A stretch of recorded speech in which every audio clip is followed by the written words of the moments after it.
call the meeting of the July meeting of the Terrell County Board of Education meeting to order. And welcome everyone. Looks like we have a staff meeting. Glad to have you here. But thank you for coming, being part of the meeting. It's first order of business. Let's pause for a moment of silence. And in doing so, I would ask you to remember the people in Texas that have lost a tragic loss with their faculty and students there. So as you're reflecting on this time, please remember them in your thoughts.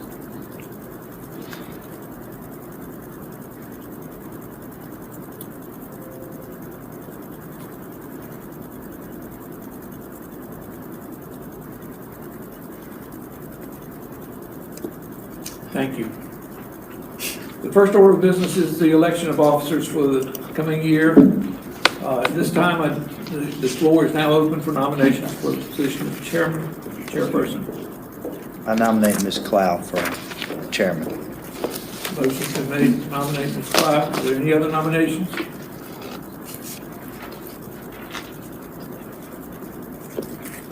Are there any other nominations? I'm supposed to say that 3 times. Yeah. Are there any other nominations? If not,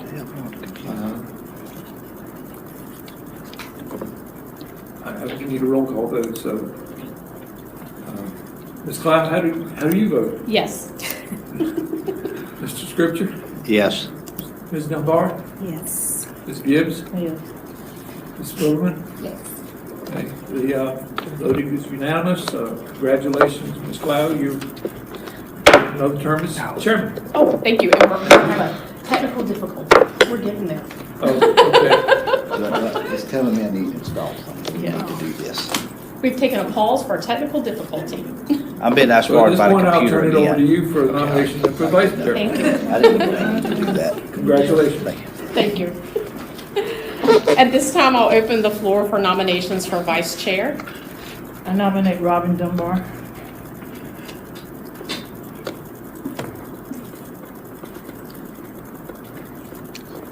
Are there any other nominations? I would like to nominate Lee Scripture.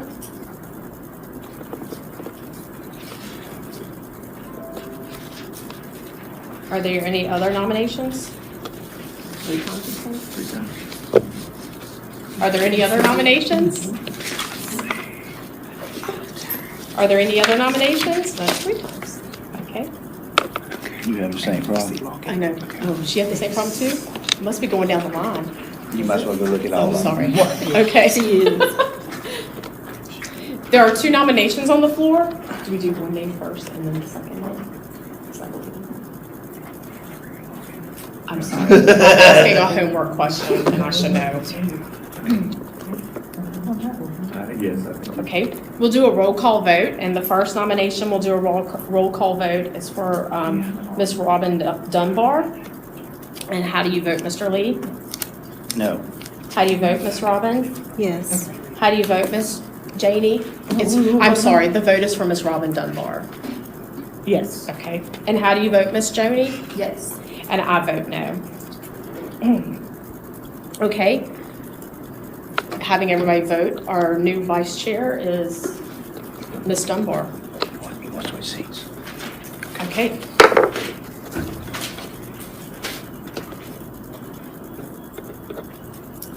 Our next item on the agenda tonight is the approval of the personnel agenda.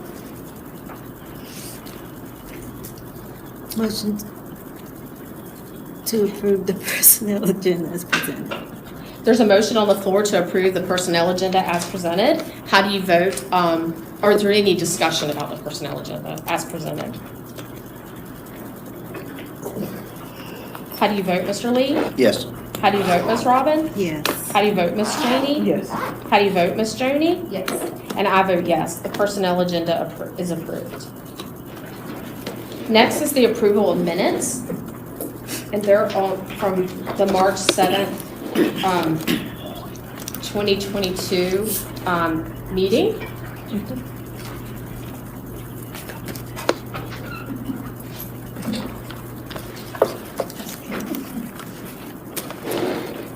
we're just looking for a motion.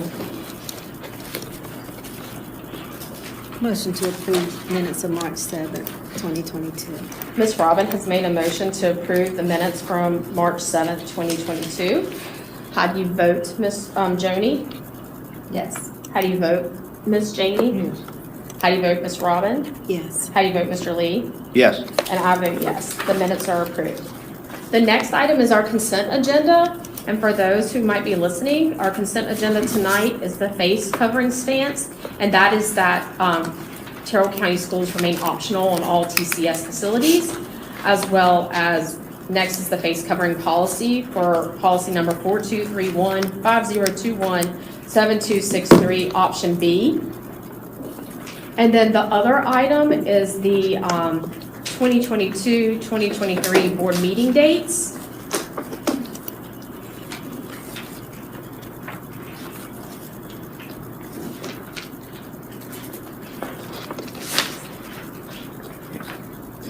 And just the student trip. Okay, and the other thing added to our consent agenda is the student transfers request.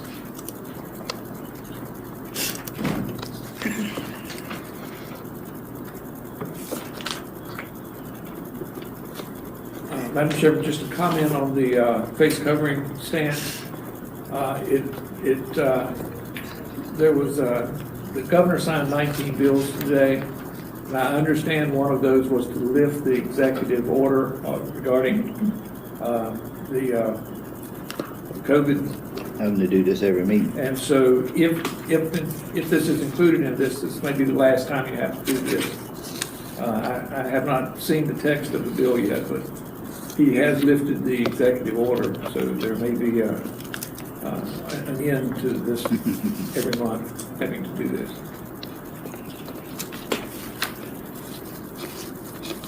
Is there a motion to approve the consent agenda?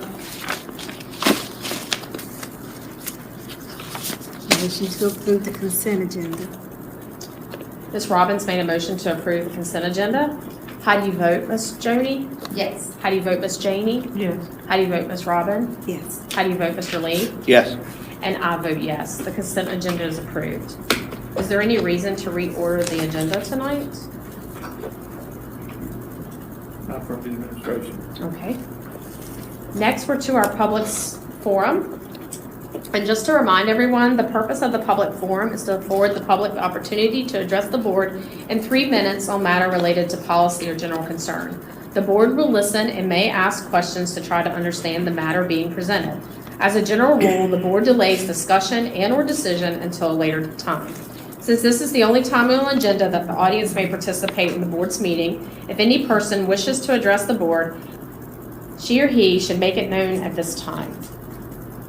Please remember that no person addressing the board may refer to a student or employee by name, as they are protected by law from such and may only be discussed in closed session as governed by board policy and commonly recognized practice. And if anyone needs to see the detailed guidelines, they are available from the superintendent. Ms. Joni, is there anyone on the piece of paper? There's no Is there public anyone who here. did not sign who would like to address the board? Okay, seeing none? No We will public move here. on. There's no public in the room. Next, we're at commendations, awards, and presentations. I have 4 people that I'd like to single out for commendations. Ms. Kwinsky, Ms. Curls, and Ms. Simmons for all the hard work that they did in getting all of the federal grants submitted and mostly approved. I think we've still got a couple that need some minor editing, but we're on schedule. We were really behind on that earlier in the spring, and they have worked feverishly to get us to this point. And I just want to publicly acknowledge their efforts and thank them for that. I'd also like to thank Ms. Yancey, India Yancey, for bailing us out with the testing and processing this year. With Ms. Brothers, our testing coordinator, out, we were desperate for help, and she stepped up and did yeoman's work in getting the testing data processed and getting the information out to the schools. And I just think that it should be recognized and commended for her efforts. And thank you, all of you, for what you've done to help us get to where we are today. Thank you. Thank you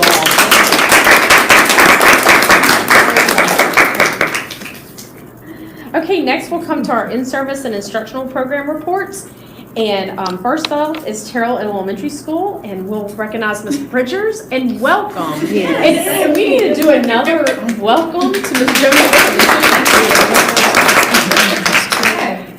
Let's see here. Well, good evening, Madam Chair, Vice Chair, Superintendent Twyford, members of the board. I first want to say thank you for affording me this opportunity to be here in Terrell County. I'm honored and I'm ready and excited, and I would like to thank everyone for welcoming me with open arms and answering any questions that I have had so far. Last Monday was my first official day. And so, obviously coming here, I've had a lot of questions, and I haven't had anyone say, I can't help you with that, or figure it out on your own, or anything like that. Everyone said, okay, here, let me help you out with that. So I appreciate that tremendously. So thank you again for that. I would also like to thank Mr. Ziegler. Had it not been for him today, I probably wouldn't be as prepared for tonight. So thank you for that. He has also been one of my go-to people for answering any of my questions and sharing resources with me as I get acclimated to the district. So I'm super thankful for him. So thank you again as well. I would also like to thank our staff that has worked with summer remediation and retesting and summer camp. They did a tremendous job. Our summer camp just finished off Thursday, and they did a fabulous job. Students were wonderful. They were excited. It was amazing to see them coming into the building last week while I was there. Excited, you know, about coming in and learning and being there during the summer when they could have been home doing other things, as we know kids, you know, think about and want to do. So this past week and in this week, I've been conducting one-on-one meetings with the staff at the elementary school. And so I've really been enjoying getting to know them. I have been learning about them. I've been talking with them about what's working, what's not working, any concerns that they have, suggestions they have, as well as what their vision for the school is. And so, you know, listening to those things and hoping, you know, as we continue to work together, we can have that collaborative effort to get us to where we need to be and continue to soar as we move forward. We currently have a vacancy for music. I was supposed to interview for that position today. Unfortunately, the candidate was having internet connection issues. It was supposed to be a virtual interview. So he has asked to reschedule that for tomorrow morning. So I will be interviewing for that position tomorrow morning at 8 o'clock. So hopefully that will work out for us, and you know, we will have a full staff there. An update on summer camp. What has been shared with me and what I will share with you guys is in terms of the non-proficient students who attended summer camp. I do understand we had some proficient students who summer camp was opened up for, but I will share with you tonight the data on the non-proficient students.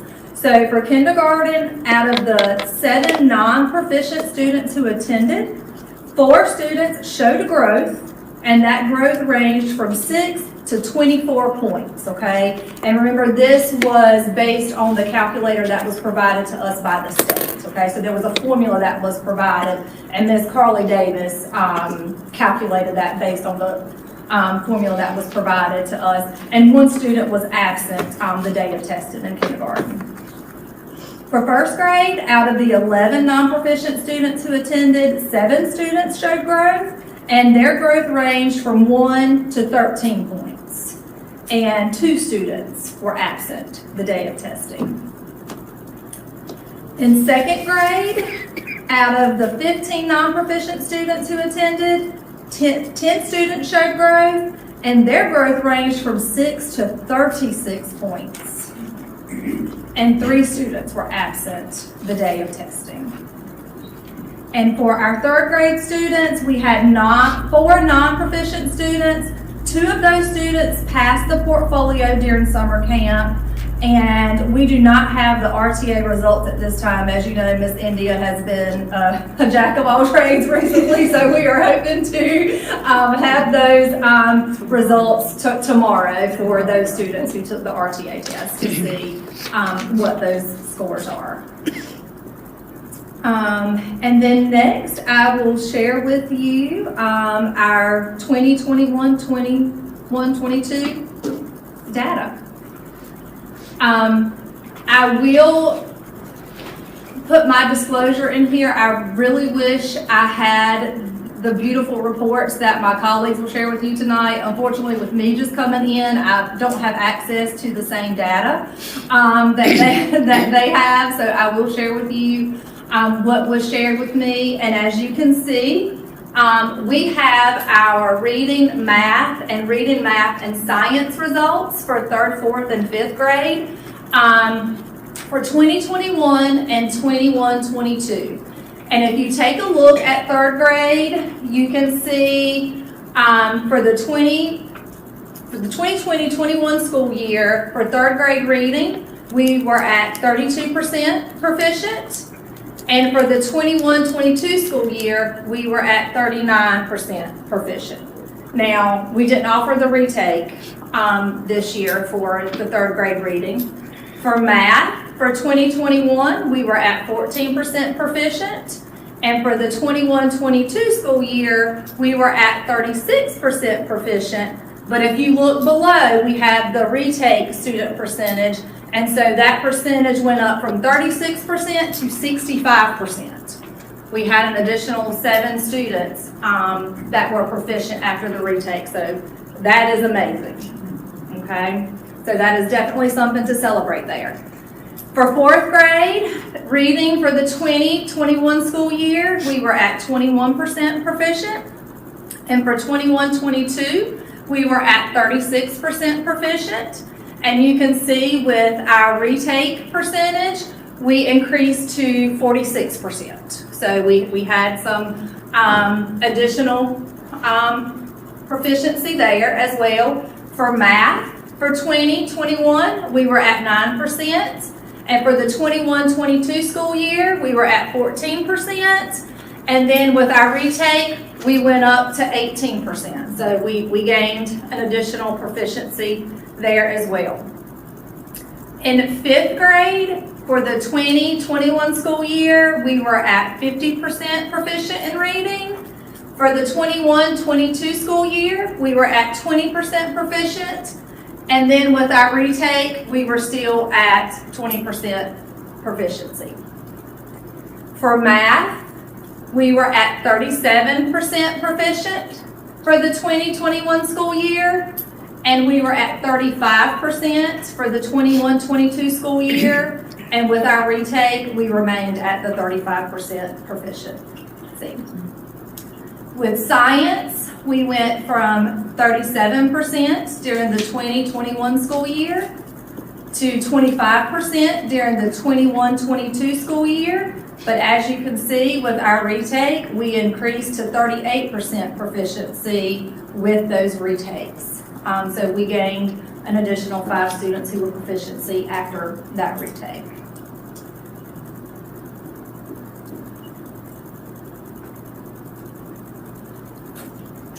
I know I went through that fast and furious, but if you have any questions, I will try to entertain any questions that you have at the moment. If I'm unable to answer them now, as soon as I'm able to get in and get my hands on the data, if I'm unable to answer now, I will get back with you. I just have one offhand. Why did we not take the 3rd grade reading retest? I'm not. Okay. I'm I know, not sure here. Now, I know with my former district, we opted not to because they were going to retake the Read to Achieve So at is the it end the of summer RTA? camp. So Okay. I'm assuming that was the same here. Okay. And typically, it's just a lot of testing going on. Yeah. So we opted just to give that Read to Achieve at the end of summer camp again versus doing the retake. So the RTA test, that's where there was none in their third grade numbers, that's why 2 passed. 2 passed with the portfolio, but we don't have the read Oh, to that's achieve what we're waiting, results yes. Okay. for the test. Yes, ma'am. Thank you, that clarifies that question. Yes. Thank you. You're welcome. That's the missing Mhm. name, okay.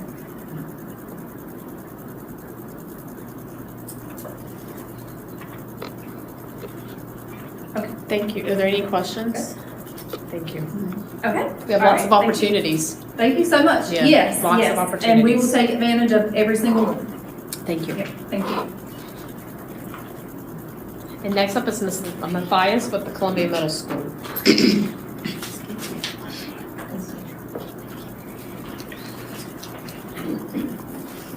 Madam Chair, Superintendent, thank you for this opportunity to share with you some data.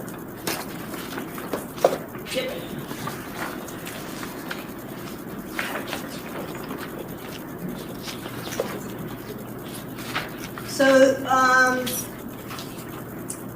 this format, I have to give credit to Mr. Ziegler. He came up with the format. So, thank you for sharing the format with me. And if you'll look at this, it says EOG data 2019 to 2022. Okay, let's see. And it says 3-year comparison. But actually for my school, it's really 2 years, just like it was for Terrell Elementary School. The high school, they have semester classes, so there are areas where they'll have a 3-year comparison, where we do not. So we're going to look at reading first, and you can see that last year, the 2021, we had 18.18% proficient, or 8 out of 44. This year, we had 46.88% proficient. If you'll also look, you'll see within 1 to 2 standard error. So they were very close to being proficient. So when we go back and add those in, last year, it would have been 50%. This year, it was 59.38%. Also, we can look at how many met growth. They may not have been proficient, but did they make any growth? Last year, 40% of our students made growth. This year, 71% in 6th grade reading. Going down to 7th grade reading, last year we had 23.91% proficient. This year we had 34.78% proficient.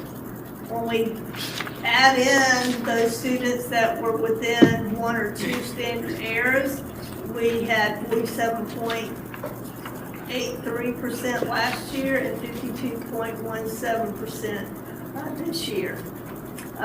Looking at, maybe they weren't proficient, but they made growth. You'll see 47% last year made growth. This year we had 73%. Moving down to 8th grade reading, they were exactly the same these past years. Within this 1 year, the standard deviation there was 63.83% would have been either proficient or within 1 or 2 standard errors to being proficient versus 54.35% last year. The same thing for growth. So that's information about reading, comparing last year's proficiency rate or growth rate to this year's. So that was reading. One of the things I always like to look at is the cohort. So if you'll look here, 6th grade, this is a last year, that cohort, they were at 18.18%. They grew. We had that many proficient last year. This year we had 34.78% proficient. We went from 8 last year being proficient to 16. So we pretty much doubled that. Also looking at the growth, 40% to 73. So that was reading, that particular cohort that in sixth grade were half, the first part of the year totally remote, and then the second part, we had a hybrid type thing.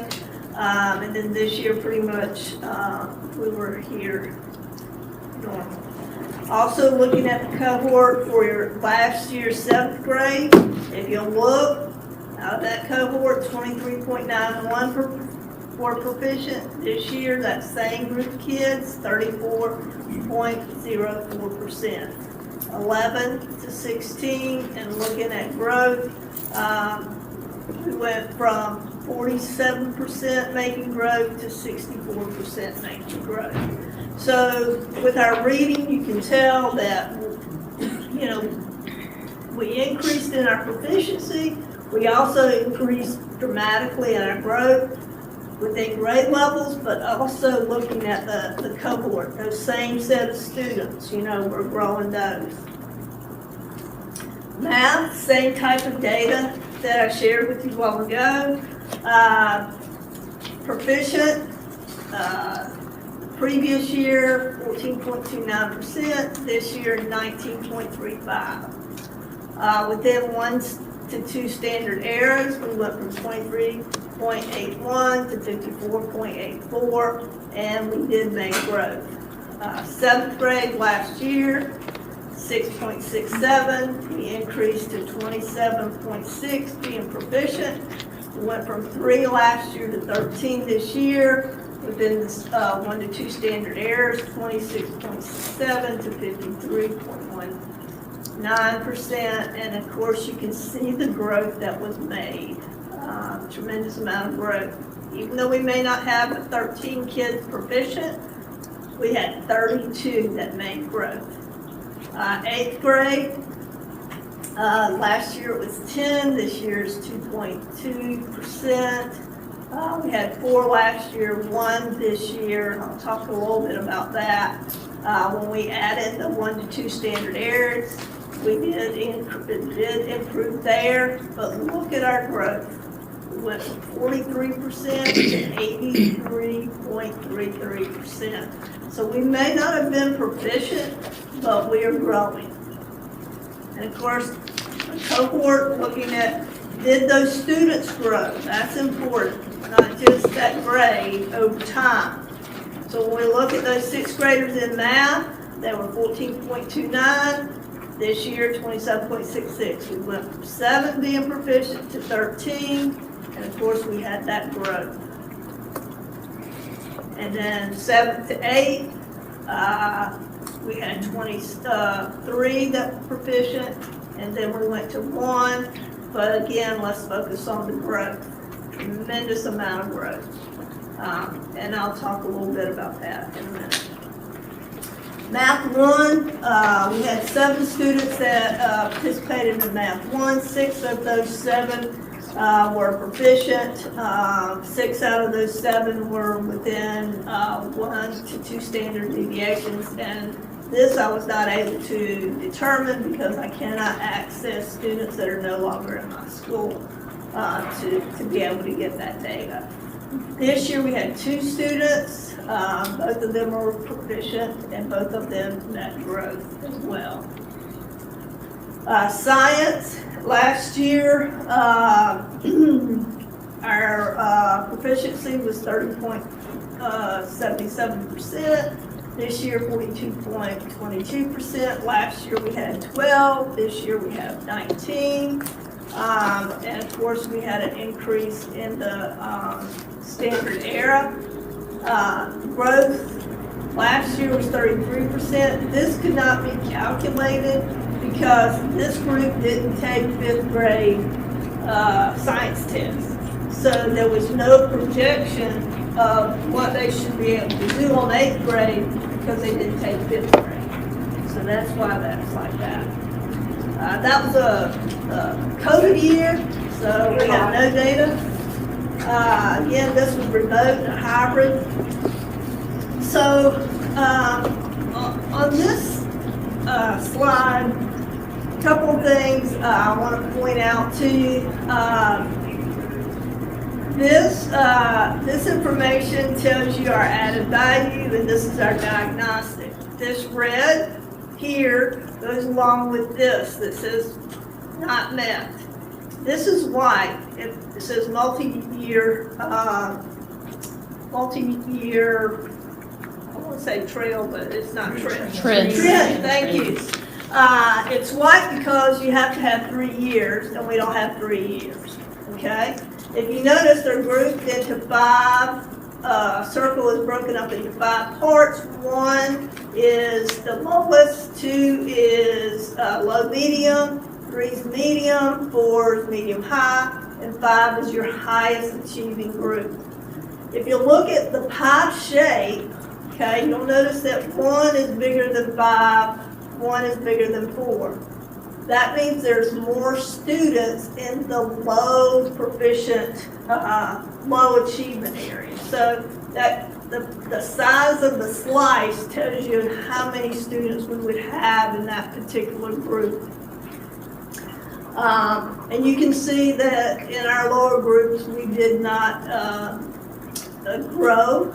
We did grow in that medium group. And these are white. White means that there were less than 5 students. Okay, so this bar is another way of looking at the information. There's a dashed line there. That is where the it represents the expected growth across the state. And then if you have a growth measure or index of 1, you would fall into this area. More than 1, you'd fall here. If you're over 2, you're over here. So that kind of tells you how that works. How they get that is you have your achievement. So when this group entered, they were here. When they exited, here. The difference here gives you their growth measure. When you take your growth measure and divide by your standard error, you get your index. So you see minus 2.42.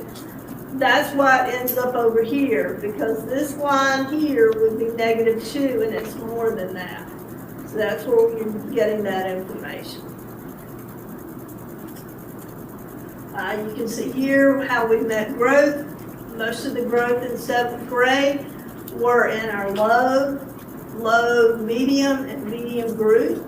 So we're moving those in 7th grade. You can see that our growth, we made growth, even though it's negative here, it was within this range. So we still met expected growth. You can see here in 8th grade that we met growth in our low, our medium low, and medium, and we exceeded growth in our high medium. So we did a great job of differentiating and hitting the needs of all of our kids here. Again, you see the 2, which meant it went from here into the blue. Now, again, when you look over here, you can see that we had less than 5 students here, but we made growth in all of our groups, the low group, the low medium, and the medium high. So good, again, a good job of differentiating there. 7th grade, you can see that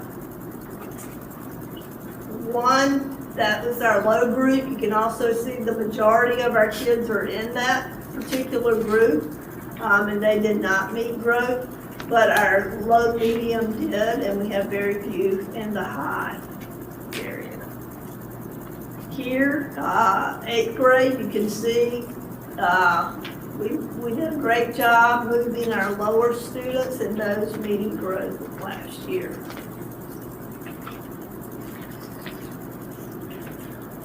Science, again, we met the needs of our medium high students.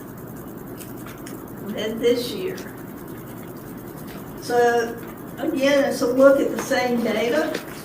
And what you'll see is over here what we were projected. We were projected we had these 8 students, the percent that they would, the probability that they would get proficient to level 3 was 70 or greater. These 6 students, they were somewhere between probability of 40 and 70. When you add those up, you get 14. If you notice, we actually had 15 students that were proficient. So we did better than what they were projecting us to do. Same here. This year, they were projecting basically 12 students to be proficient. Probability, we ended up with 16. Here, it was 12. We ended up with 16.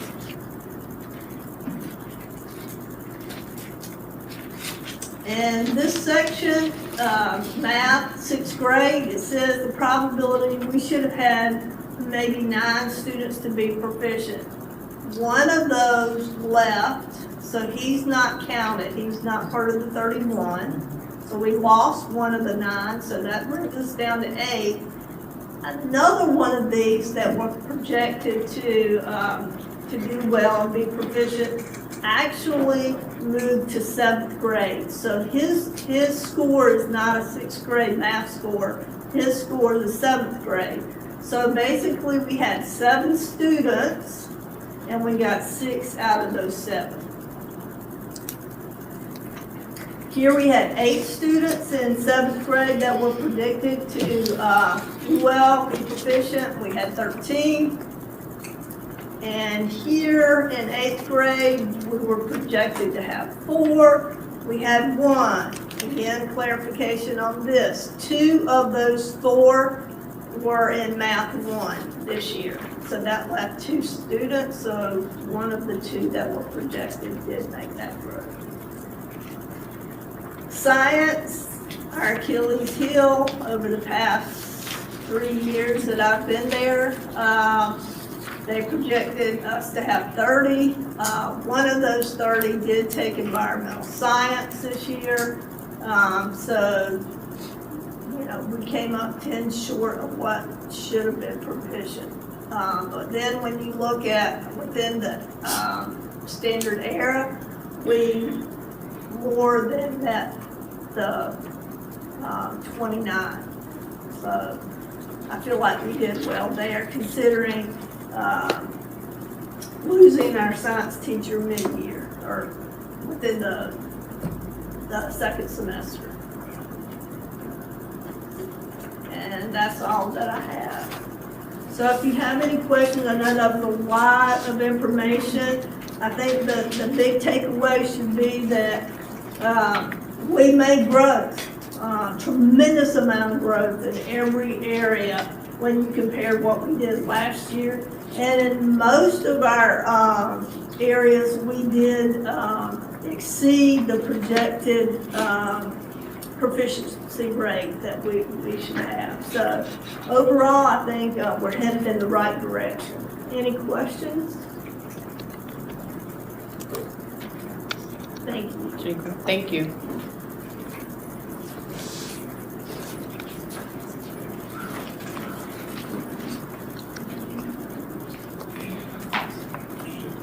Oh, next is Mr. Ziegler. I'm sorry, I'm still taking I this know, all I didn't in. wait till you called I'm or sorry, not. we're next is Mr. Ziegler with the Come on. Columbia Early College High School Report. I didn't want I'm to, sorry, I'm taking in all this data, and I have a question, but I'll wait till you're finished. I didn't want to go out of order, yeah. so I waited. It's okay. Good evening, Dr. Twyford, board, everyone. Welcome, Ms. Lynn. All right, so at CHS, summer school is finishing off this week. We have 13 students that have been attending regularly. And if they keep that same intensity, we'll have 13 students that have at least earned 1 credit throughout the summer, and some students that earn 2 credits. And in some of those cases, that will result in promotion for the students. We currently have 4 vacancies at the high school, 2 science, 1 history, and 1 drama teacher. We did have some interviews today, and we hope to wrap up those interviews by the end of the week to have those positions filled. Last year, CHS had 2.5 math teachers. It's weird to talk about a half teacher, but that teacher was half math and half science. So we're easily able to offer foundations of math, which is a first level math, really support math. But losing that half teacher put us in a little bit of a bind at the high school, so we took foundation math off the table. However, after looking at some math data, we decided that, that foundation is going to be critical for those ninth graders to be successful in math, so we brought foundations of math back. What that means for us is that it's going to take a little bit more time to hand draw each student's schedule, especially for those freshmen. But it's definitely needed for the students to give them that extra layer of support. CHS teachers start back in less than a month already. That's hard to believe. Our first required workday is August 8th through August 11th. Optional workday on August 12th. Our open house is August 11th from 5 to 7. That's going to be in person. And then for that first week back, the required work days, we developed a schedule that has a lot of classroom time, professional development, MTSS time, and school improvement team time. So that's already been developed out. The CHS CNA unpacking is July 20th and 21st. Looking forward to continuing our work in that. We had 3 findings, if you remember back, I think it was September or October when we had that report written. And we've done considerable work towards that. So this CNA package is going to be more work to really addressing all those concerns that they found.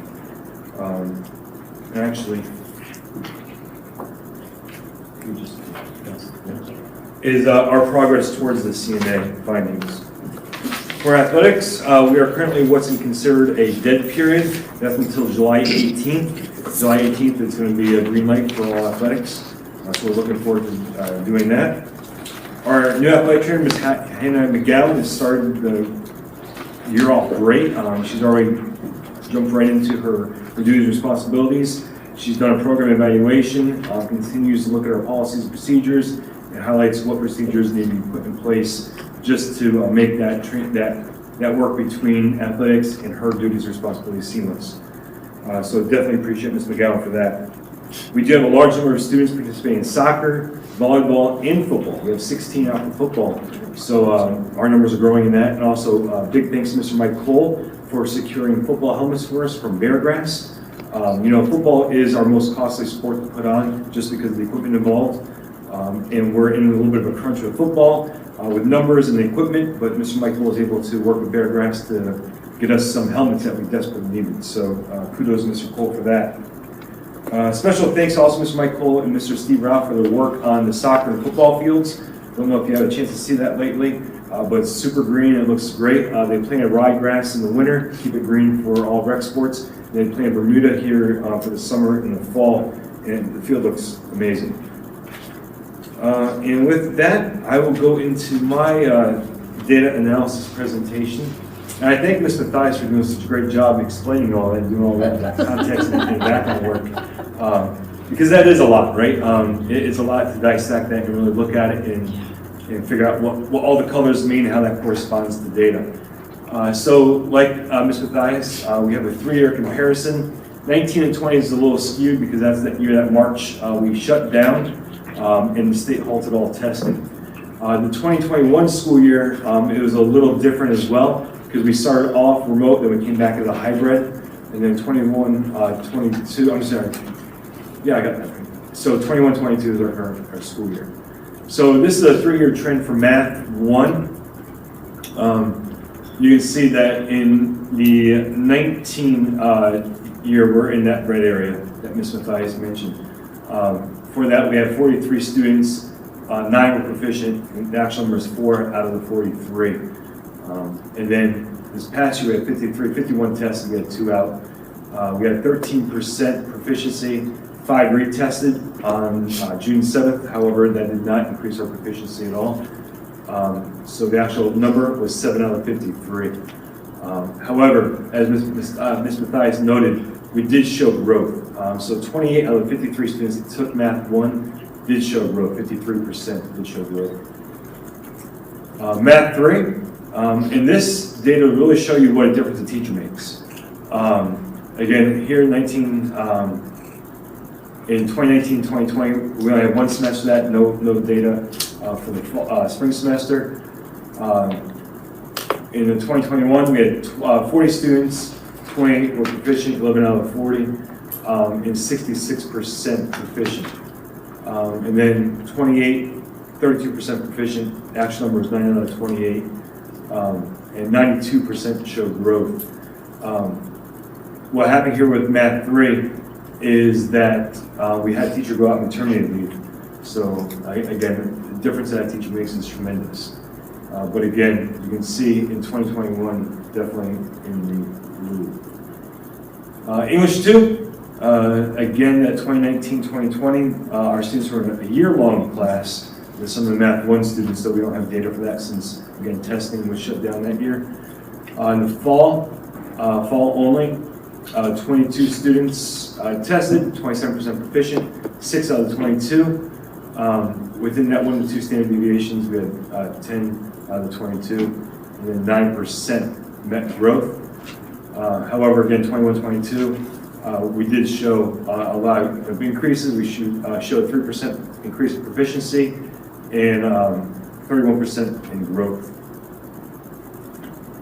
Bio, this is only in the fall because, again, that shut down. But in 2020 and 2021, 29 students, 24% were proficient. Actual number was 7, and only 7% showed growth. However, this past year we had 50 students, 40% proficiency. The actual number was 20, and then 56% met or exceeded growth. So I'm not going to go into a lot of time with this 1920 school year because we know what happened there. But we'll look at this. Again, this was that fall remote, and then we came back with a hybrid in the spring, which was really a student option at some point too. So Math 1, we had 43 students, 9% proficient, 4 out of 43 were proficient. Even with that proficiency score, we did show growth on the positive side, right, as a 0.68% or index for growth. Math 3, 11 out of 41, 20% proficient, 66% growth. Again, you see that in the upper regions of the blue, which is pretty awesome work right there. And then English 2, again, for high school, it's English 2, Math 1, Math 3, and Bio. Those are the EOCs. So compared to Ms. Mathias in middle school, we only have 4 classes, but middle school has everything. So we're looking at between 47% and then the greater than 70%. So we're adding those together. So 5 were projected to meet growth, and the actual number was 6 out of the 22. Proficient, and then 9% met or exceeded growth. For Bio, the actual number was 3, and we had 7. And then for this past school year, so we're looking, number is 9. 7 were actually proficient out of the projected 9. Again, I mentioned earlier 5 on the retest, but none of those scored proficient on that retest. And despite that proficiency, 13% proficiency, 53% did meet or exceed growth. Math 3, looking for the number was 6, the actual number was 9, 32% proficient, and 24 out of 26 met or exceeded growth. So there's phenomenal teaching going on. However, still we didn't get the proficiency where we really wanted it to be. Then English 2, 17 was the number, and the actual was 14, with 40% meeting or exceeding growth. And then for Bio, the number was 19, got 20, 40% proficiency rate with 56% meeting or exceeding growth. So that's really a snapshot of the year in review, and that actually lasts 3 years. 19-20 wasn't much of a year, but with that, are there any questions from the board or Dr. Twyford? I have a question. Yes, ma'am. And it's something that was asked to me, and I'm ashamed to say I didn't know the answer, so that's why I'm asking you. I was asked, as far as our early college, what is the set goal of students that are supposed to be graduating with a 2-year degree, and are we meeting that goal? So there isn't really a goal set by the state or by us to what that percentage should be. We have increased every year. So last year, this past school year, we had, I think it was 6 students or 5 students graduate with an associate degree, which was the most by far.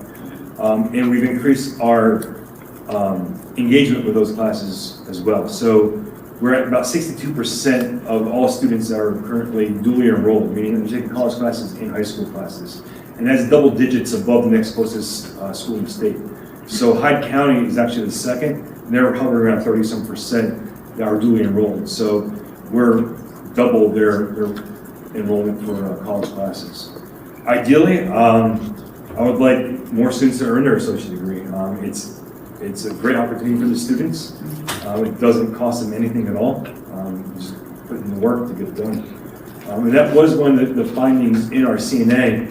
I think it was bullet point 2B, which said something on the lines of more expanding those opportunities so everyone's involved. So the CHS School Improvement Team met and discussed, and we're working on a plan to present to the board on how we can either have a mandatory elective, either as a CTE course, which would be career management, or ACA, which is the first college course. So that way, every student that comes through Columbia High School will either have one college credit or have a career plan set by a CTE department. And DPI said that would definitely address that concern too in that CNA finding.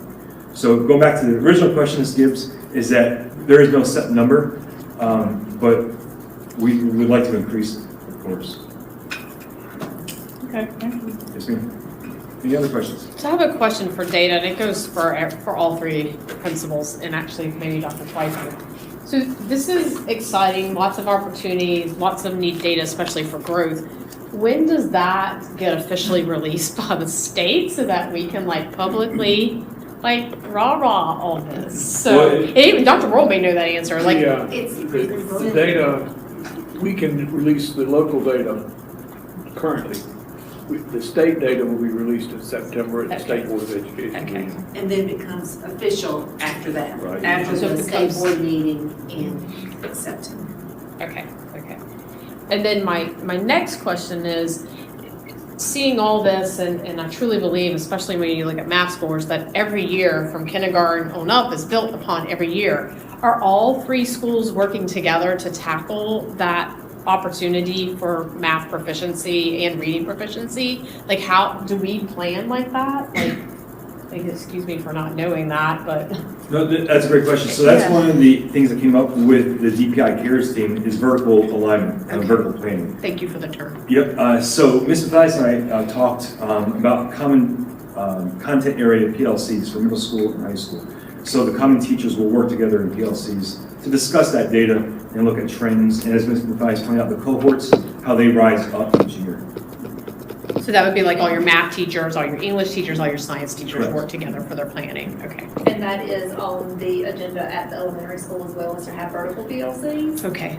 Because in my experience, what we have found is in kindergarten, this is the vocabulary that's used, but in first grade, this is the vocabulary that's used, but it's the same thing, right? So teachers use different terms. So making sure you have that common language that's being used, and making sure you're using the appropriate content vocabulary, and making sure that first grade knows what kindergarten is teaching. Okay, and so, and if you've only taught first grade your entire career, you may not know what they need to know in second grade, and what they're coming to you from kindergarten knowing. And so that is on the agenda at the elementary level as well, as to have those vertical PLCs and have those conversations for that alignment as well. Okay. And I would add that for the last several years, we have not had someone at the central level to be the coordinator between the districts. We're now addressing that issue with our organization. So hopefully that will be addressed. Basically, our schools have been operating, not as a criticism, but they've been operating as individual silos more than they've been operating as a unit, because we haven't had someone to coordinate that, but we're moving in that direction now. And Yay. how often, this may differ at each school, but how often would those vertical PLCs potentially be? So for the high school, middle school is once a month. But on top of that, we also have at the high school common planning PLCs. So we have basically 2 teachers per content area. We have 2 math teachers, 2 history teachers, 2 English teachers. But unfortunately, with the scheduling and students' needs, they don't always have a common planning period. So instead, all the first block teachers meet for a PLC, second block teachers meet for PLC, third block and fourth block teachers meet for the PLCs. So we have 2 PLCs at the high school. One is the common planning, then we have the content, and that's once a month. insane. In the elementary world, ideally, it would be once a month. And so that is the plan, but at bare minimum, it would be every other month. I come from a large school, we had like 700 kids, so it wasn't feasible for me to make it work every month, but typically that's what you would want to happen, would be once a month. Do you front load any of that during our required work days in the beginning of the year, like to get, or is? So the renewed PLC effort really came about this year through the Okay. CARES Act and the CARES team. But we're going to continue that work for Columbia High School. And that's going to be the first required work days. Are there any other questions? Thank you. Thank you all for that presentation and for the data. Okay, next is our director's update. Give me just one moment. And first is Human Resources with Ms. Fannie Williams. All right.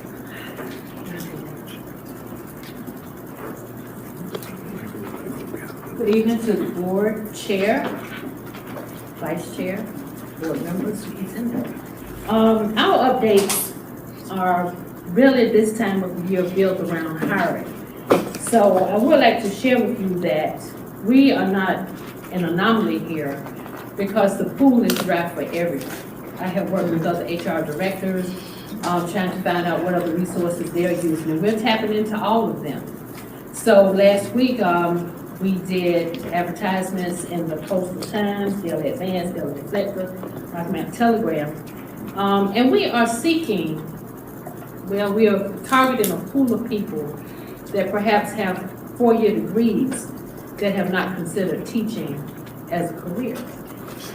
Would we like to have licensed teachers? Absolutely. But we are committing ourselves to developing those people should we hire them. So we do have some viable candidates that have applied. Our social media outlet and also the newspapers has generated 5 applicants thus far. They have 4-year degrees in applicable areas and the GPAs to match. So we're trying to see through interviews, and our principals are doing that now, if we can perhaps hire them. And I've talked with the administration about a renewed effort to give them all of the beginning teacher support that they need. And that comes from just having experience with Teach for America and formerly VIL for myself as a principal. So we know that we're gonna need to support the principals in that effort to develop them as teachers. That takes time. But with the right system, it will work, and perhaps they would love to remain as teachers and pursue that as a career. We have currently 9 licensed positions. Those are our teaching positions, 3 directors positions, and 7 classified. We're just putting the word out and want you all to help us. I've had local people to call today, inquiring about licensure, and there was someone that called that wanted elementary, but we only had music, and they wanted to transfer from pre-K program they were working in another area, but we didn't have that available. So it's generating some buzz, and we just would like your support in helping us find teachers. So we're trying very hard, and again, it's not just Terrell County, it's Craven. I work with other HR directors, and the problem is that we no longer have the pool of education majors that we once had. People are graduating from college, going into other areas, so we just don't have it. So we're trying our best to staff our schools with licensed personnel. At the beginning of the year, we just ask for your help and support with that. So that's what we are at this time. That's our focus every day, and constantly being in touch with our principals, making sure they interview and checking the board every hour. A sidebar is that I love Duck Donuts, so for every person I hire, Dr. Twyford has committed to bringing me a donut. Just a sidebar, just a sidebar. So far, she has not delivered any donuts. I need a brainer too, so I can have So that's our running joke, I'm working for donuts here. But seriously, we are committed to finding those people, and we have enough experience helping the district to develop them. So we are hoping that that will be a viable option for us as a district. So if you know anyone that has a 4-year degree, and these people that are popping in are from here, live other places, have degrees, but just have been doing other work, like I think retail and maybe rentals or real estate. So we're really looking forward to trying to find people. So if you know anyone, please have them to call me directly. And I'm being very persuasive. So we're hoping that works out for us. And those are my updates right now. And if anyone makes a referral and Don't. results in an employment, they get half of her donut. Oh, great, so now we have workers' comp diabetes. I wanted to say that out loud. He told me, he said, if the principal's asking about it, you have to give them half your donut. I said, not the little coconut, no. But anyway, we would like your support. If you know anyone, just have them to call. We're glad to work with them to, see if they can be a candidate. Thank you, Ms. Manning. Next is Ms. Myra Schaffner with Child Nutrition.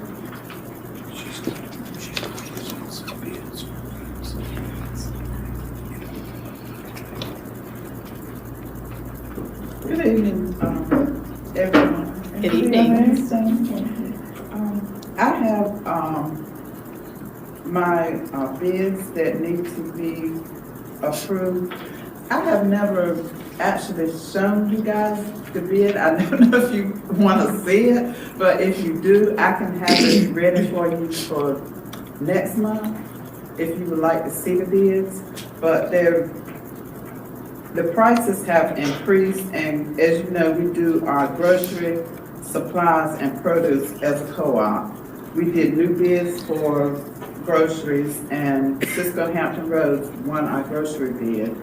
They also won our supply bid. Greenville Produce won our produce bid. We only had two people to bid on that. That was Greenville Produce and Cisco Hampton Roads. Greenville Produce came in the lowest bid. Our bread is a renewal.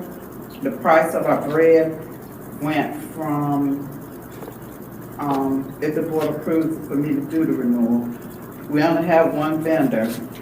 Our price went, our hamburger buns went from $304 for 2021-22, they'll be $409 for 22-23. Hot dog buns was $2.99, they'll be $409. Sandwich bread was $159, it's gone up to $269. We will no longer have the hoagie buns, but I can get them from, like our sub rolls, when we do our sub sandwiches, I can order them from Cisco. The 12-count hamburger buns are $230, which they were like $165. Hot dog was $202 last year. This year they're $230.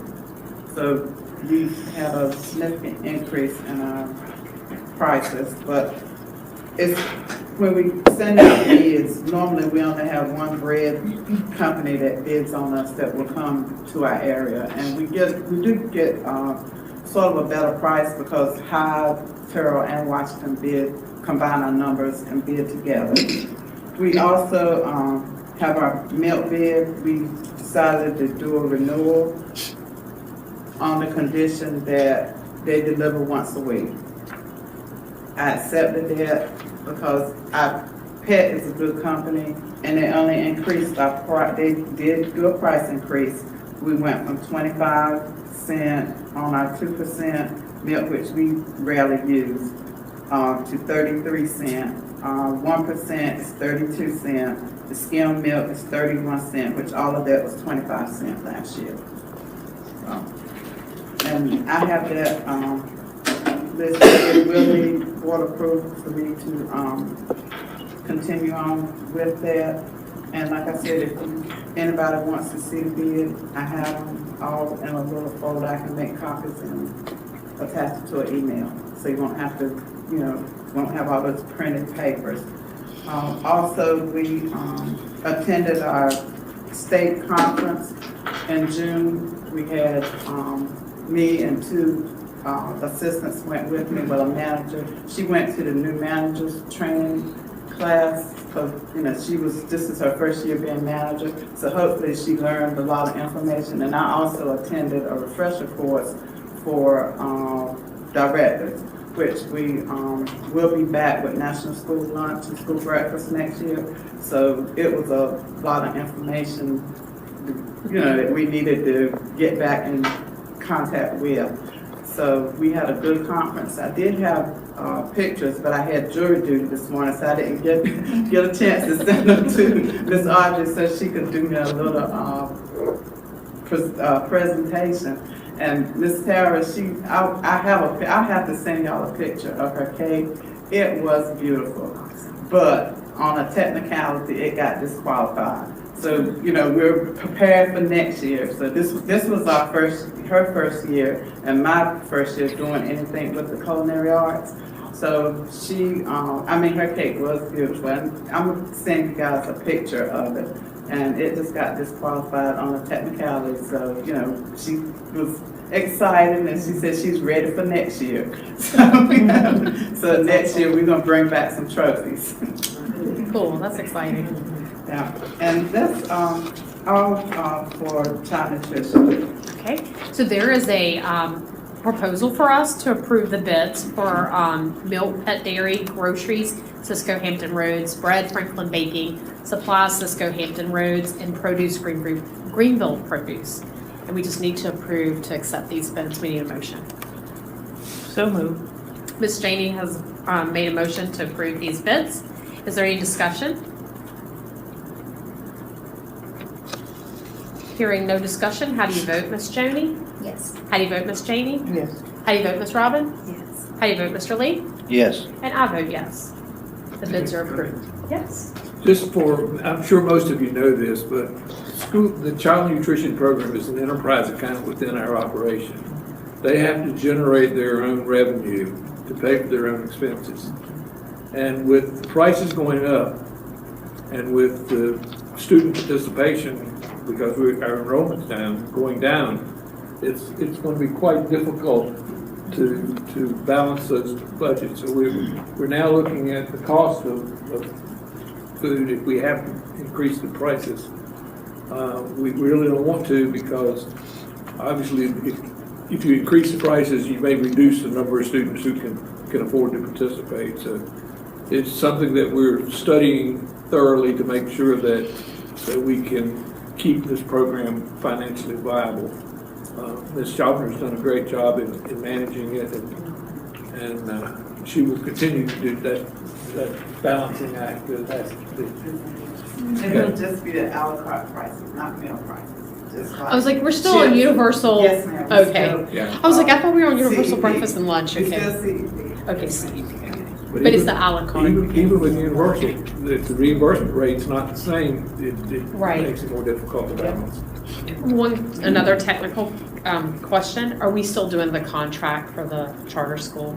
I'm working. on it. Okay. So they have to reapprove? Okay. Yes, because we're We're going putting back it- to national school lunch Okay. and school breakfast.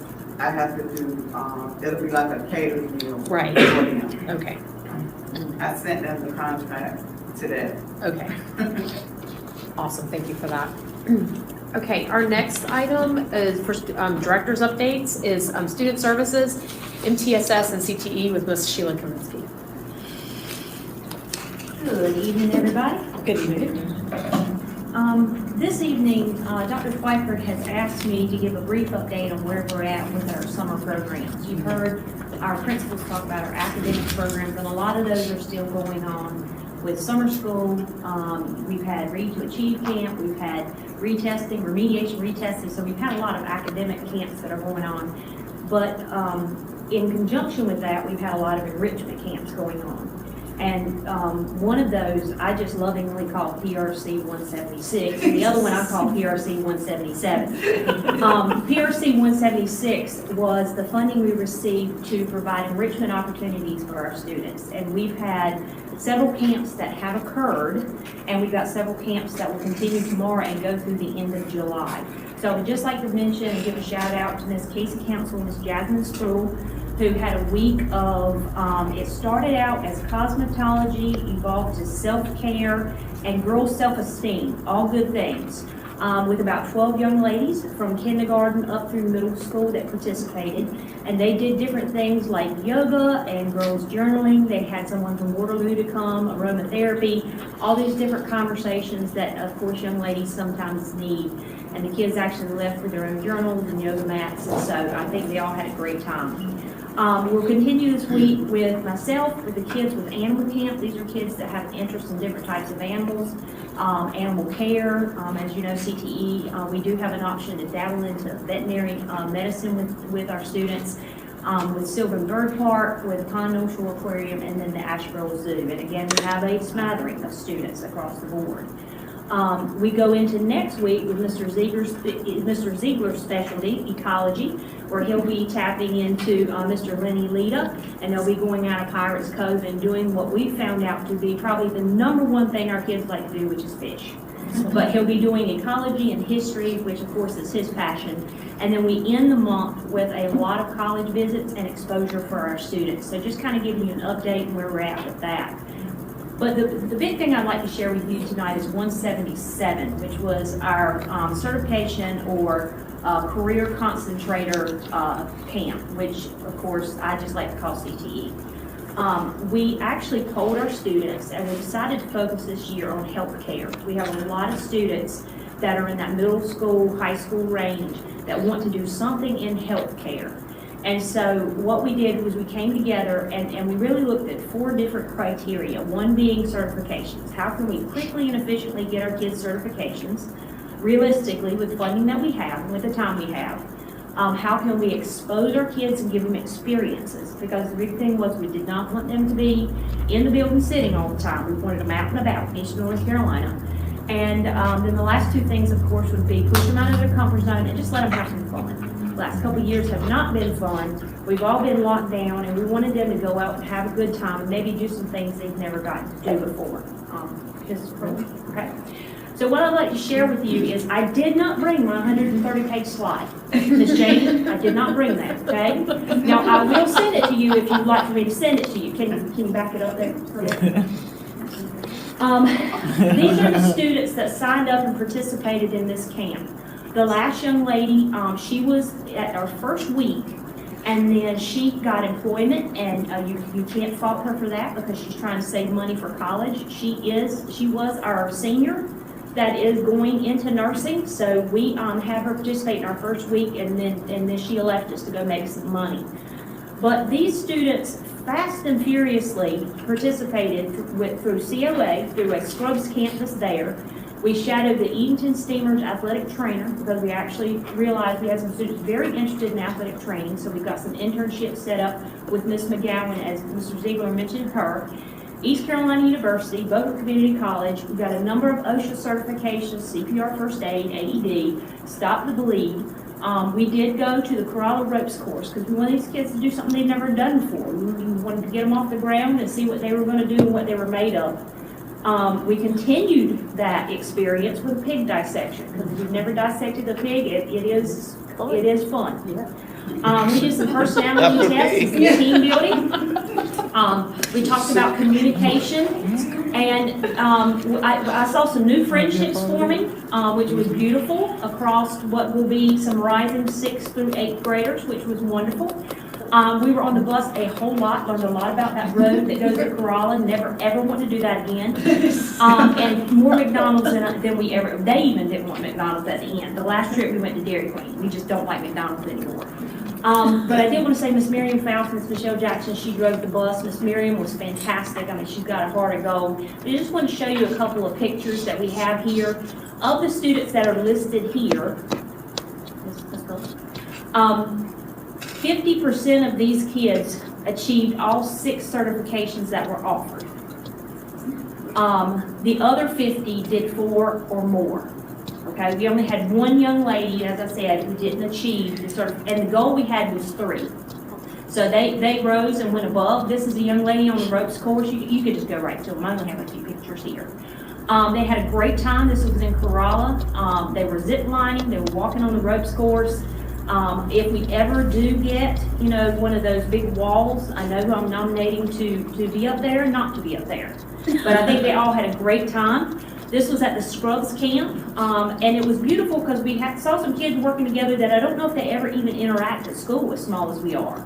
But they were exposed to EMT work. They were exposed in the hospital to what it's like to be a radiologist. to be a trauma nurse, to be an emergency nurse. They got to talk to the president of the hospital. They got to go to the physical therapy, to occupational therapy. They stopped the bleed. They actually learned all the way from just putting pressure to putting on a tourniquet and what you would or would not do, and they had to certify because we have that right here in-house. They did, this was great. They did these petri dish, the amount of bacteria on your cell phone. Yeah. And they grew the amount of bacteria on their cell phones and actually cultured that, which there was a lot of hand sanitizer used that day. They practiced putting in sutures and taking sutures out. This was actually at COA. This was a pig's foot that came sutured up. They took the sutures out and then they put the sutures back in. They all were dressed professionally as COA requires them to. You see they have their little name badges. So this was treated like a very professional experience as well. We went to East Carolina. They got a tour of East Carolina. They got to go see about the health science program at Beaufort Community College, which we are partnered, as Mr. Ziegler spoke to you, very closely with Beaufort Community College. They actually also have asked, as we start the new year, can we go a bit further? Some of them want to go to Duke, some of them want to go to state. I only agreed Carolina, but we'll see. Just kidding. I'm trying to lighten it up in here. And then right here is, I think this is the last picture, the athletic trainer that is for the Edenton Steamers. She also works for the Edenton High School. And so she actually showed them what it's like to have that volume of athletes in and out. She talked about what she does to be preventative, what she has to do even from the kestrel and taking the temperature and being able to tell a minor league baseball player, no, you will not practice today. So they got to see what that action was kind of like. And I was really excited because we had a couple of students step up and say, you know, I'm really interested in this, who've never shown an interest in anything. So we are setting up some internships through CTE. I think that's the last picture that I shared in there. But I just want to say thank you. This was a great opportunity. The kids did wonderful. We had a little ceremony. Dr. Schweifer, thank you so much for attending. Dr. Worrell, thank you for attending. To celebrate the kids, they were very proud of themselves. And we were very proud of them because they exceeded our expectations. They all left with some very marketable certifications. Any questions? Are you not going to mention your robotics grant? Well, yes. I mentioned the robotics grant. We are super excited that we were chosen for Was concealing the excitement. Yeah, I'm trying to keep it professional. I'll yell and scream and jump later. We did receive a robotics grant, and our vision for this grant would come through CTE to where we will have a robotics team focused at the middle school. The kids will actually take the fall semester 2022 to learn the content and practice with their coaches. In the spring, and they actually will go and we'll actually see some robotics competitions. We want to get the kids out and see what it's like, but no pressure. You're not competing, we just want you to go out and see it, you know, stay in a hotel, have a nice experience. In the spring of 2023, we will actually host our own Northeastern robotics competition, inviting some other people on a small scale. Well, over the summer, we'll have some practices. We'll roll into the next school year, fall 2023, again practicing, again going and visiting. But our ultimate goal in spring 2024 is to be at the Greensboro competition and have an actual Terrell County Schools robotics team competing. Limited number of grants and $200,000. Yes, sir. So, Oh, congratulations. That's great. Any questions? Thank you. Thank you. That's awesome. Next is technology with Ms. Audrey Pearls. She's good. Expect to be up here today. You're here. I'm reading my notes.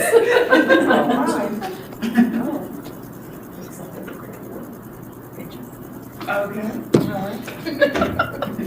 Woo.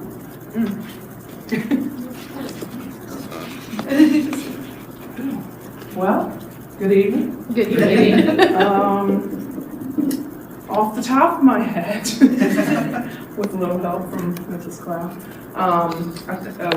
we did partnered with Johnston County Schools and applied for the RUS grant, which we were awarded back in 2018, and we have been awarded again this year. And I think I talked about this already. You did a little bit, but you went there, you actually went there and accepted the. Right, so we did, they had a Had big a press press conference. And so I went there and participated in the press conference with the big shots from the U.S. Department of, I lost I'm sorry, I was just put on the spot, I'm sorry. Agriculture. Yeah, agriculture. It's horrible. What else? E-rate, we have E-rate going on. We're waiting for goodness gracious, this is horrible. We're waiting on our supplies to get here. It's of course a shipping delay. We are replacing all of our access points, 90 throughout the district. And so we have did bidding with different vendors and went with Encore. And so that's in the works. We're just waiting on, going back and forth with them, waiting on the shipment to arrive before we work out the installation. That's all I can think of right off. I'm so sorry. Great job. I'll be You more did prepared great. next time. Apologies. You did wonderful.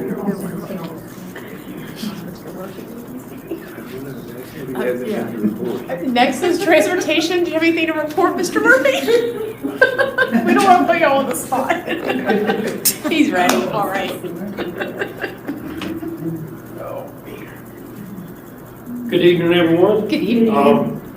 Just like to introduce myself because I hadn't formally introduced myself to a lot of y'all, but my name is Ronnie Murphy, and I live in Williamson, and I've thoroughly enjoyed it so far down here. I've been here about 6 weeks, and I have thoroughly enjoyed it. It's just it's a lot different from where I came from. I'm like you, I came from a lot larger school system, so it's kind of low key, and I like the folks here.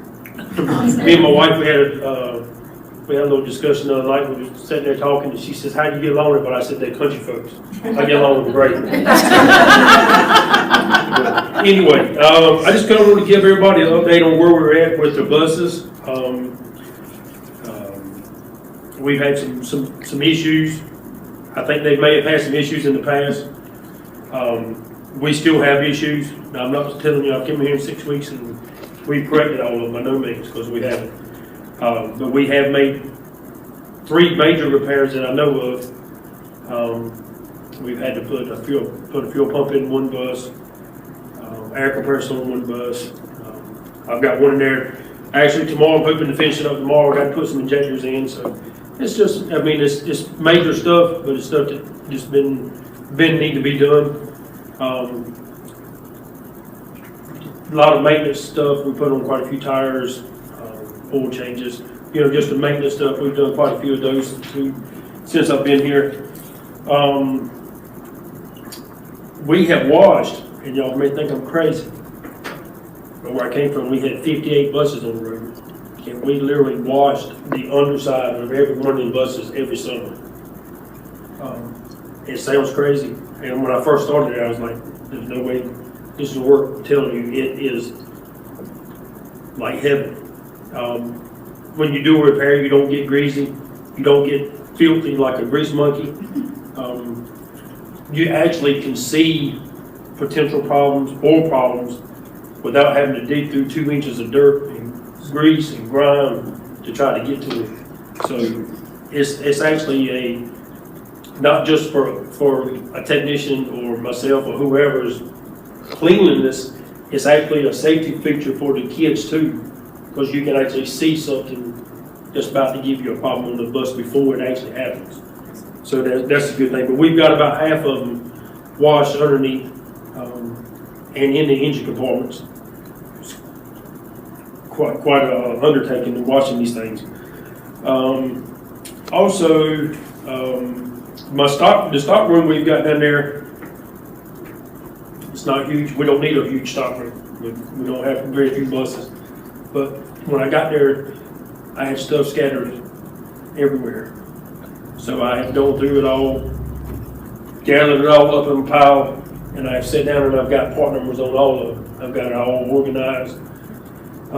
There is a little bit of stock there that we could use. There's some naturally we won't probably never use. We definitely need some more. that's to come. Just kind of let everybody know where we're at with that though. It's at least as organized, you can see what we've got now. I've got an appointment tomorrow morning. I was talking to a gentleman, and this is really minute to probably most of y'all, but took like a bulk tank for engine oil, and it comes with a reel and a dispenser on it. It tells you how many quarts of oil you put in the bus. It's little things that mean a lot. What they've been doing in there is a 55-gallon drum with a hand pump, pumping in a gallon jug and hoping that there's a gallon in there. We really don't know how much oil they've been putting in. It's just little stuff like that that makes, actually you can keep up with your inventory a whole lot more precise. So, also, speaking of that, I've been in contact with a company out of Elizabeth City. We have two big fuel drums for diesel fuel and unleaded gasoline tank in the back, and we have no way of knowing how much fuel's in it. You take a stick out there and you stick a stick in it and you say, well, you got 12 inches. Okay, what's 12 inches? How much is that? I don't know. They actually make a metering device. It's just like a round clock. If you read it just like a clock, it's got two hands on it. For every inch, it's like 5 minutes on the clock. The diesel fuel tank is probably 30 foot tall. Y'all see how big I am? I'm not crawling a 30 foot tall tank to try to stick a stick in it. It ain't happening. I'm sorry. But it's just little things that need to be upgraded. But that's in the works also. That's coming. Something I'm kind of interested in and kind of enthused about is I've talked to the DPI inspector, and we've had some buses that possibly could have been replaced in the past. For whatever reason, it didn't happen. So I've been talking to him as far as trying to get some of the older buses shipped out and we'll get some new ones in here. So next year, not this coming school year, but following school year, we got 5 that's going to age out. So when they age out, we'll have 5 new ones. And then we've got 2 down there with a grant that they got. It's called the Volkswagen grant. They actually meet all the criteria for it. So maybe we can get those 2 out of here.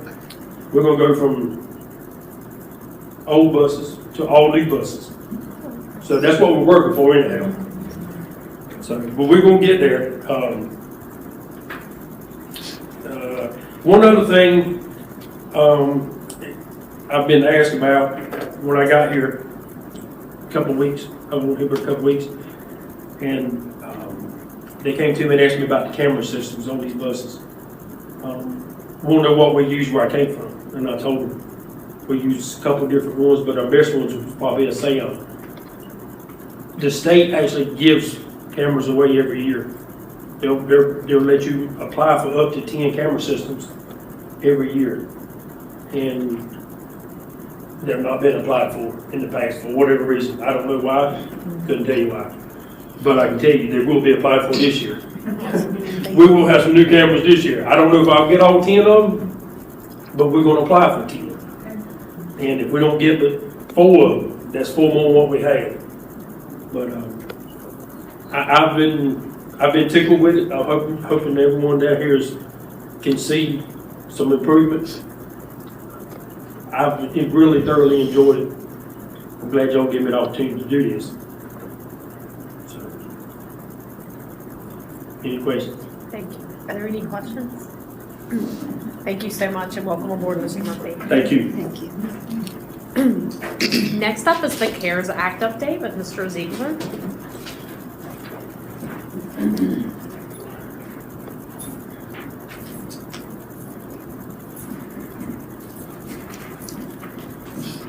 Good evening again, everyone. So as you see, Dr. Worrell's here. Carrie's that great. So supporting us. Thank you, Dr. Worrell. Dr. Hedden, Principal Leadership Coach, she will be in district later this week. She'll be working with me on Wednesday and Ms. Bridgers on Thursday. And a lot of that work is geared towards planning for next year and just really being a thought partner and reflection and analysis. Members of the CARES team will also be at each school for their CNA unpackings.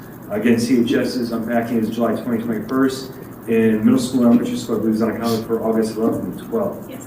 So members of the CARES team will be there to support the administrators and the school improvement teams as they go through those documents. And the advantage for us with that is that when the CARES team is there and DPI is facilitating that meeting, the CARES team can, put into place some resources that we need to meet those findings. So, for example, Mr. Michael Toronto will be with TES MTSS on August 9th to help support them. Mr. Osmond Lister will be working at TES MTSS on August 9th. Mr. Michael Toronto will be in district on August 9th as well. But he's going to be leading NC STAR training for all 3 schools, and as well as he's offered that for district level too. So NC STAR is where the school puts their school improvement plans, and it allows the public and everyone to monitor that and keep track of the progress that each school is making towards that, as well as the district. So again, that's a DPI access that we have coming to the district to help our schools and help our leadership teams. And again, the CARES team will have August 3rd workshop in Martin County, and that is going to be offered to all teachers for any district that the CARES team serves, as well as administrators. And on top of that, teachers receive a $175 stipend to participate.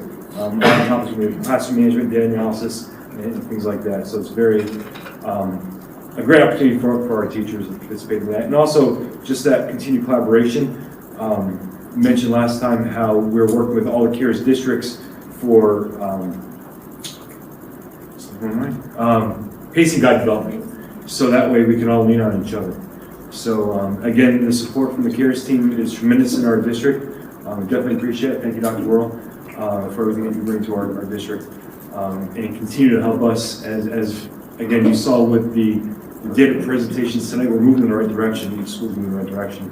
A lot of that is based on that CARES work that we had last year. Any questions?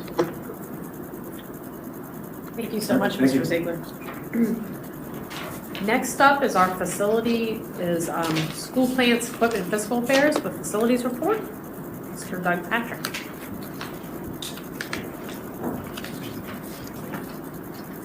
Good evening, everyone. Good evening. We're continuing to move forward with our summer projects and our regular summer work we normally do. Right now we have for the CPE woodshop, we have the electrical and the AC portion scheduled to be started later on this week. We also have 2 rooms in the CTE building, 602 and 607, that we're going to have new air conditioning units installed in those classrooms as well. That should start also later on this week. Room 914 at the elementary school, we have that scheduled for carpet replacement. Also, I think that's scheduled for next week actually. I think you're still using that this week? Yes, and was it one day possibly Monday too? Yeah, that's about it. Just don't show up Monday. Just a little side note. So we're back on track also with our fire alarm upgrades. Sound like these country folks. Fire alarm upgrades at the high school, middle school campus. Their boiler repair that I talked about for the high school gym at our last meeting, that's also scheduled for the last week of this month. We just completed a fairly substantial plumbing repair on one of the restrooms at the elementary school. We're currently doing some painting and plumbing upgrades at the football concession stand also. We're planning on starting painting at the middle school later on this week, possibly tomorrow. Other than that, it's just been our normal repairs, maintenance. Any questions? Anybody have any questions? Thank you so much. Thank you. And next up is our financial report, Ms. Carolyn Simmons.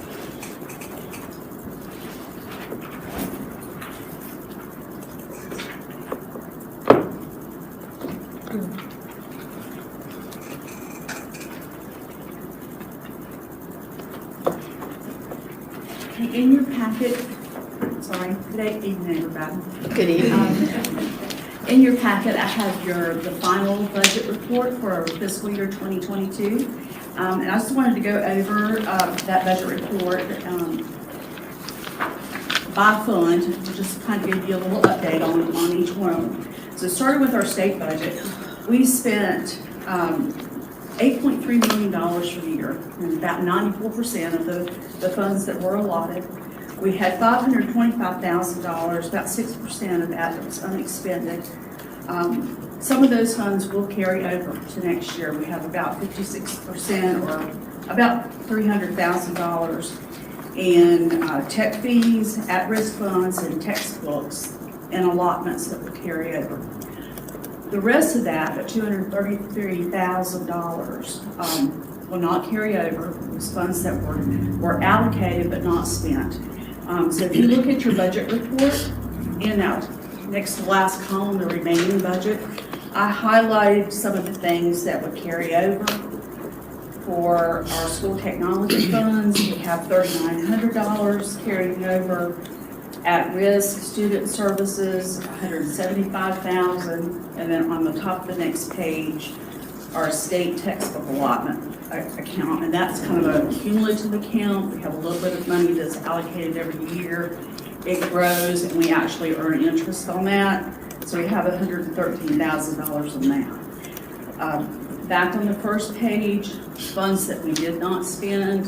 We had money allocated for our school psychologists that we did not hire, so that money will stay there. Unexpended for this year, we'll probably get a new allotment for next year. That position is a certified position that's about $55,000 plus the related benefits that go along with that. We actually had about $82,000 allocated for this year.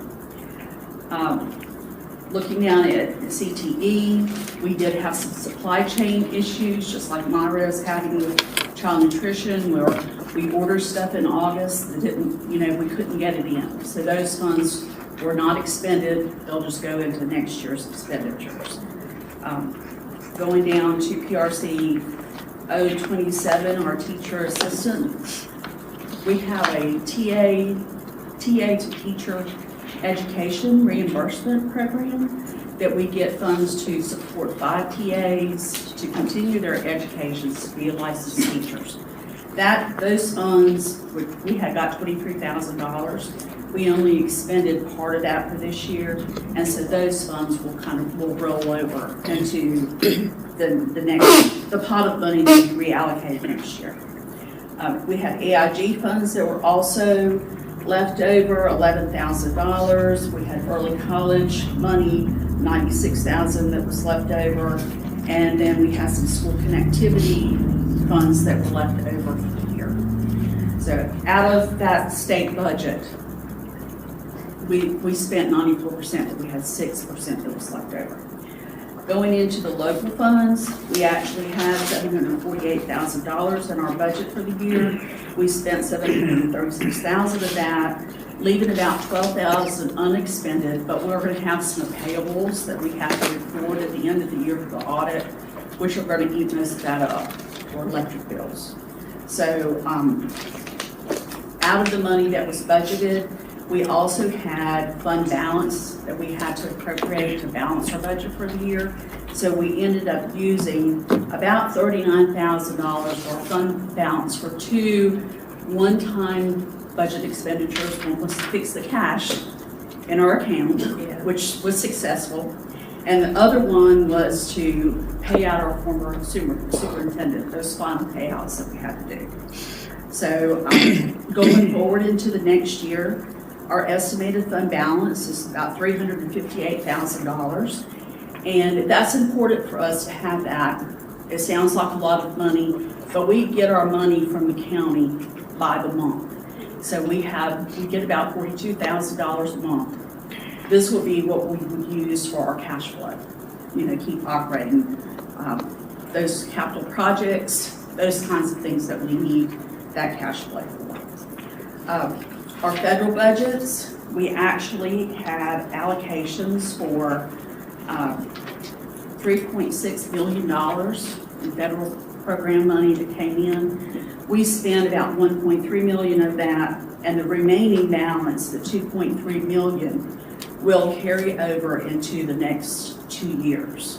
We'll have about $900,000 that will expire next year, and then $1.4 million that will expire in the 2024 year. So those will carry over. Our capital budget, we had $291,000 in our budget for capital.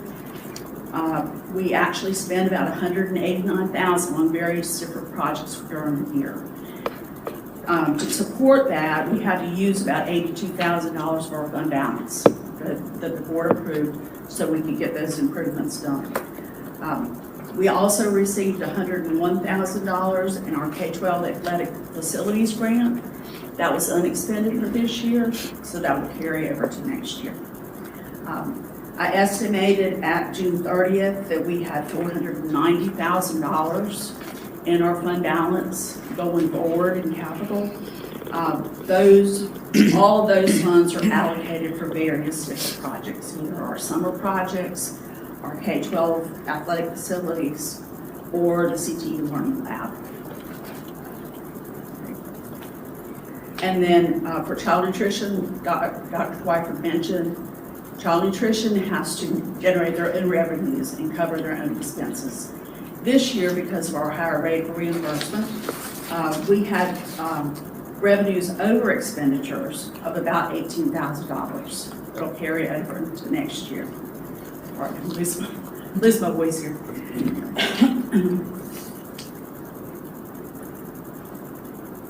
So those funds will be available for Meyer when she's talking about having higher increases. We'll have those funds to use to support that program. Then our final budget is other specific revenue. We have several grants that are going in and out of that account. And this year, the total that we received for the budget year was $481,000. We actually spent $367,000, and so we'll have funds that will carry over into next year of $107,000 that will carry over to be used towards next year's expenditures.